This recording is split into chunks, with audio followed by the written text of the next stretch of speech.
So thank you, Mr. President. Nice group. This is a great audience of millennial leaders from all across the country. So thank you for taking the time to address us today. So this morning you signed some very historic piece of regulation against China. And they've been stealing our jobs for many years now. And the critics have said that this will trigger a trade war. I like to say we've been in a trade war for 40 years. So you like to and losing. That's right. That's correct. So thank you for what you're doing to stand up for the American worker. Would you like to comment on that and what it means? Well, it was an honor actually doing it. We had a great news conference a little while ago, and Section 301. It's a very complex pile of words, but honestly, it's very simple. And the simplicity is what makes it beautiful. Look, we've lost, so many factories, probably 60,000 factories. Nobody can even believe it. In fact, when I first heard the number, I said, that can't be real.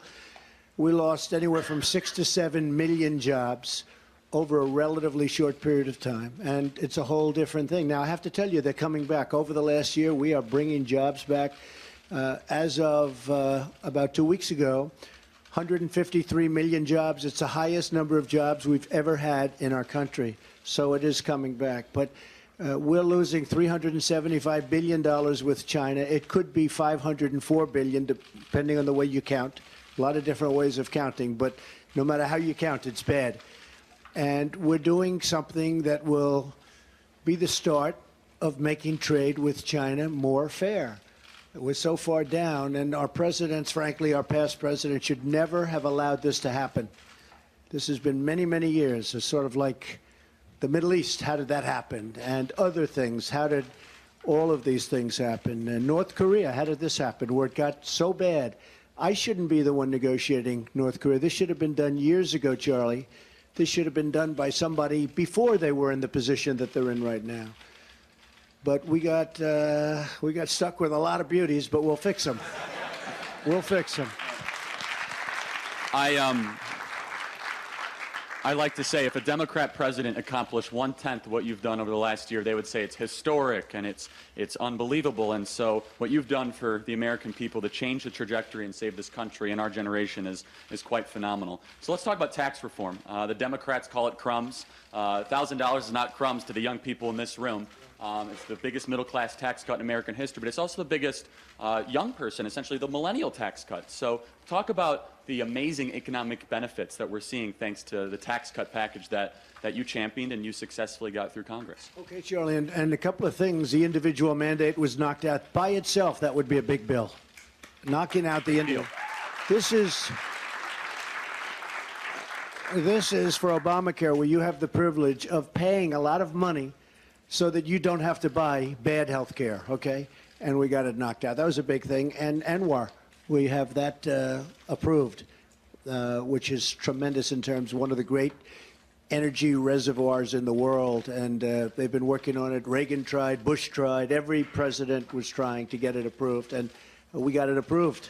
And that was part of our bill. And then, of course, we have the tremendous tax cuts for people. And I guess if you think about it, millennials starting out, you have a tremendous advantage now over what you had.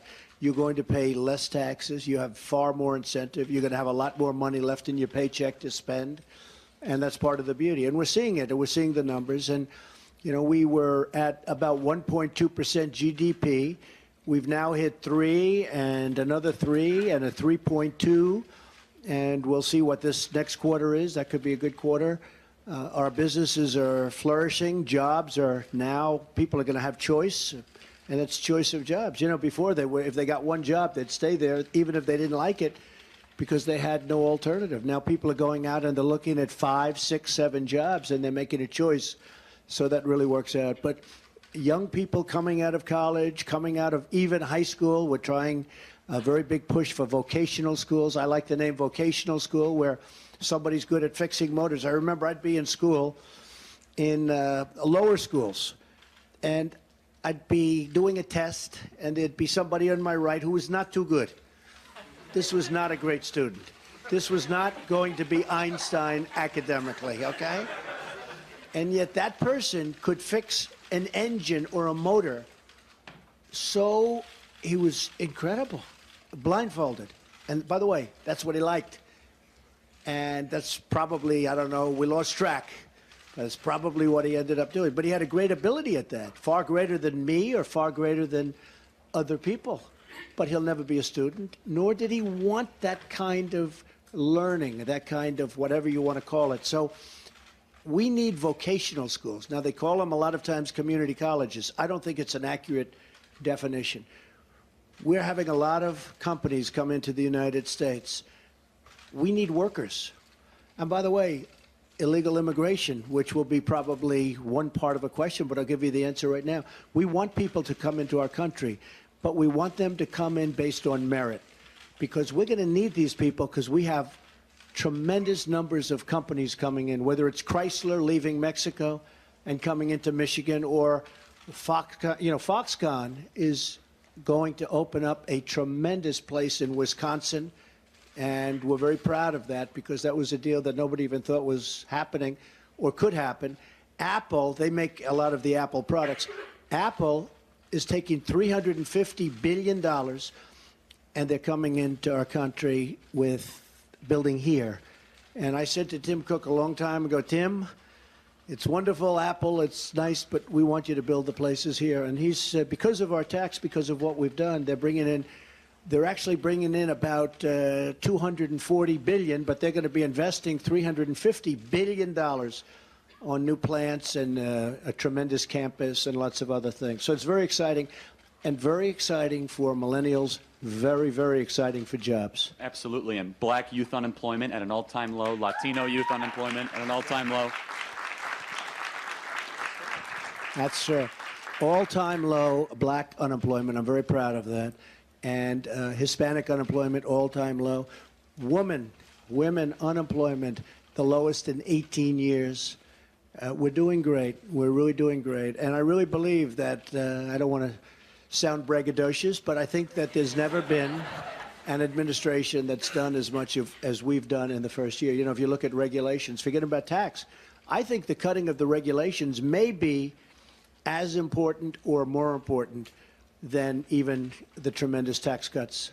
That's right, and you said you would get rid of two regulations for every one, and I think it's now 22 for every one, thanks to your leadership with that. Turned out to be it's 22 absolutely for amazing. It's amazing. And so, shifting gears for a minute here, one of the other things that you've done so successfully during your campaign and presidency is crush political correctness. And what the college network that we represent, I represent an organization on 1,200 college and high school campuses, it's harder than ever to espouse support of your presidency and the ideas that you're fighting for. So thank you for what you're doing to help give us the courage of our convictions to fight against political correctness. But what advice do you have for young patriots and conservatives on campus that support your agenda that are being ridiculed and silenced because of administrators that are clamping down on free speech? So, Sean, it's a great question. I think the numbers are actually much different than people think. I think we have a lot of support. If they have one campus or two campuses, and we know what they are, it gets all the publicity. We have campuses where you have a vast majority of people that are perhaps like many of the people in this room. You could call it conservative, you call it whatever you want, but they're people that want free speech. If you look at what's going on with free speech, with the super left, with Antifa, with all of these characters, I'll tell you what, they get a lot of publicity, but you go to the real campuses and you go all over the country, you go out to the Middle West, you go out even to the coast in many cases. We have tremendous support. I would say we have majority support. I think it's highly overblown. Highly overblown. I totally agree, and we see it on the ground. And so people say, hey, I'm a Trump supporter. I'm just not allowed to say it because of the culture that's been created by the administrators and the professors. And kind of piggybacking off of that, what you see on college campuses and the speakers being disinvited and, you know, the assault on these ideas, I think it's so important what your administration is doing for the Department of Justice to support these lawsuits to help advance, you know, this free speech movement on campus. So kind of talking generationally in general, this is something that I'm quite curious about, and a lot of people ask me. I consider you to be one of the most successful business people in American history, and your successful presidential run is something that all people, young people included, should look up to. What advice would you give to the 25-year-old Donald Trump, knowing what you know today? Don't run for president. But we're glad you did. You know, I was talking to Mercedes and Sarah walking off, or just, you know, the Oval Office is right across the street. And I said, all my life I've gotten really, look, we all get every once in a while a knock, but I got the greatest publicity. I was getting such great until I ran for office. And but it's been, people get it. People really do get it. There is a lot of fake news out there. Nobody had any idea. And, I'm actually proud of the fact that I exposed it to a large extent, because we exposed it. It's an achievement. And you have some great news. And, when I say fake, I don't mean everybody, not every one of those many people back there. I just say we have shown something that a lot of people didn't really understand. If you look at approval rating, their approval rating is, sorry, folks, it's down the tubes, because people have found out how dishonest it is. However, you have some great reporters. You have some great people in the press, people that I have tremendous respect for. And it is that way also, and that's very important. And it's also reassuring to know that, that's the fact. Absolutely, and your capacity to be able to fight back against the press. And look, they say, they talk about your approval ratings. These are the same people that said you were going to lose in a landslide victory, and now we're supposed to believe these, these approval rating polls. Well, I think, a lot of the polls are not real, too, because there were a couple of them got us right, but a lot of them didn't, and a lot of them purposely didn't, because, they set an expectation when they give you a certain poll. People say, oh, gee, I think I'm not going to vote. I love Trump, but he's not going to be able to make it. So they'll go to a movie and they'll say, we'll go home and we'll watch later. And they go home and they watch and they say, gee, if only we voted. But they really voted. In 2016, they came out and they voted. There was nobody that stayed home. And as you know, the results were far greater than the polls. Now, a lot of people just don't want to talk about it. They say, we love Trump, but we don't have to talk about it. What do we love? We love a strong military.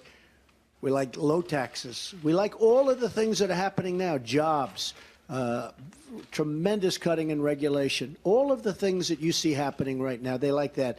They don't have to talk about it. They went into the booth. And, look, this was the big story. People came out that nobody knew existed.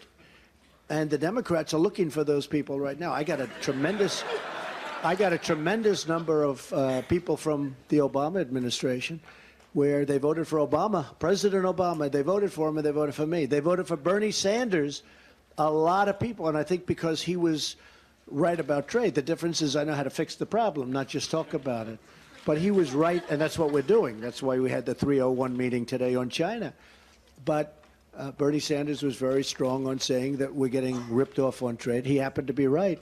And I got a lot of Sanders voters. Who would think that? You would think I would have gotten virtually none. But many of them came. That was a big part of the difference between Hillary Clinton and myself. So we have a tremendous amount of support. And it's sort of an interesting thing that sometimes they say you add 9. Whatever Trump's poll number is, add 9. People don't want to talk about it. They don't want to be bothered.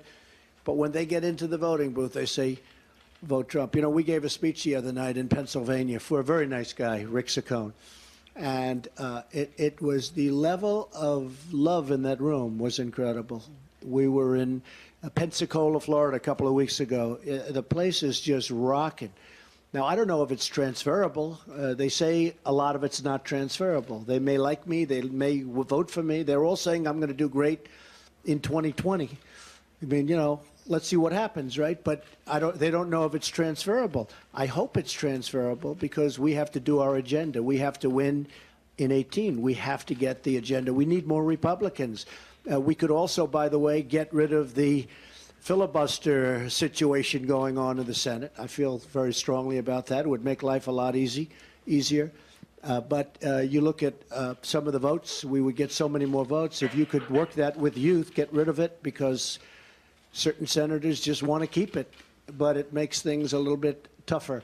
But I will say we need more Republicans, and we're going to get you taxes. I don't know if you know, but I was with Kevin Brady the other day. We're starting a phase 2 on tax cuts. We're going to get more tax cuts, and we're going to be very focused, again, on the middle class. We're going to get a phase 2 tax cut because it worked so well. Nobody thought it would be like this. It worked so. The word crumbs is going to be like the word deplorable, I think, for Hillary. Totally agree. And, hey, Charlie, when she said the word, I was watching that speech, and I thought it was, not very nice, but I didn't see it that bad. And the next day I'm at a speech and women are coming in, I'm a deplorable, the husband, I'm a deplorable. And I say, what's going on? That word really, and it was a basic, that's right. She actually said deplorable and irredeemable. Irredeemable's probably worse. She was reading off a teleprompter. Well, the one she did last week wasn't too good either, that the woman goes and asks the husband, the son, and the male boss for approval to vote for Trump. That was not too good. That was not too good. She found a way to insult both men and women. She said women can't make decisions on their own, and men are so controlling over women they don't allow to make decisions on their own. Only Hillary could figure out a way to possibly do that. No.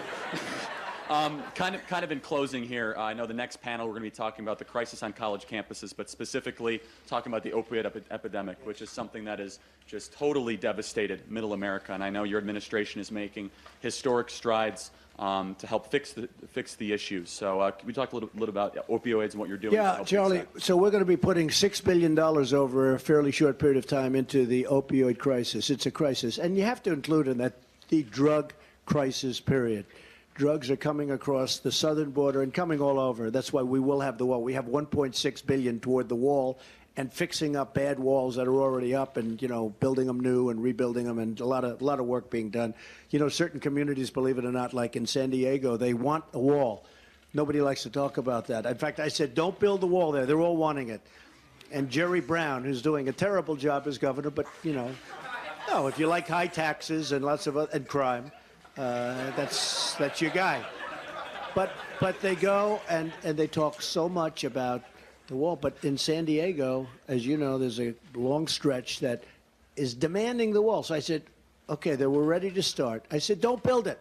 We'll wait till we get everything approved, because they're having a lot of pressure. They want the wall. Look, we have to stop the drugs from coming in. So opioids are a big problem. We're going to be we're developing potential litigation to be suing some of these companies. If we could only do a painkiller that's not so addictive. This stuff is brutal. You have a broken arm, you go to the hospital, you're there for a few days, you come out, your arm is fixed, and now you're a drug addict. And we got to do something about it. It's so incredibly addictive and so quickly. And we are working here with research money. We're working and very strongly on coming up with painkillers that aren't so addictive and maybe not addictive at all. And I think that'll be a big thing. The other thing we have to do in terms of the drug problem is we have to be very tough on sentences. And, you know, a drug dealer will kill sometimes more than 2,000 people, sometimes much more than that, ruin families, ruin lives, and they get caught. They'll get 30 days in jail. They'll get a fine, and they won't even get jail. They'll get a year in jail. And yet if they kill somebody, if they shoot somebody, if they get into a fight and somebody dies, they put them in jail for life or they give them the death penalty. But these people kill thousands of people over the course of their lives through drugs. So we're going to have to get much, much tougher in terms of penalty. And if you want to stop it, you look at certain countries where they have, as an example, the death penalty, and say, how's your drug problem? And they will tell you, we don't have much of a drug problem. So I sort of, there's nothing to laugh about, nothing to smile about, but when we have these blue ribbon committees composed of some very nice people, many of whom are in the office, Alex and Alex, we have a double Alex and Ivanka, we'll set up a nice, and Kellyanne. Has anybody ever heard of Kellyanne? Huh? She's become... I told Ivanka this morning, you can take Kellyanne and put her right into the heart of the battle to somebody who, the level of hatred back there is so incredible. 7 in the morning, the cameras are on, the lights are on, and she's there, and she'll just take them on. Great courage, really great courage. A lot of people say, please, please. You know, Charlie, it's true. A lot of people say, please, Mr. President, please don't put me in there. She'll say, where do you want me to go, right?